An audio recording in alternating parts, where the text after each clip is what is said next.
ప్రతి జిమ్ లో coaches face చేసే main problem plates and dumbbells racking. Students వస్తారు, వర్క్ వచ్చేసి ఆ డంబెల్స్ అక్కడే పడేస్తారు, ప్లేట్స్ అక్కడే పడేస్తారు. మినిమం రెస్పాన్సిబిలిటీ ఉండదు. నేను అందరి గురించి చెప్పట్లేదు, ఎవరైతే మినిమం డిసిప్లిన్ మెయింటైన్ చేయరో వాళ్ళ గురించి చెప్తున్నాను.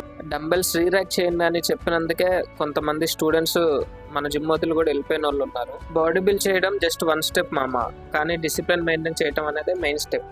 కొంతమంది అయితే ప్లేట్స్ ని కాళ్ళతో తొక్కుతారు, డంబెల్ మీద కాలేసి దాని ఏదో సైకిల్ తొక్కినట్టు ముందుకి వెనక్కి రోల్ చేస్తా ఉంటారు. మనం చదువుకునే బుక్స్ ని కాలుతో తొక్కుతామా చెప్పండి?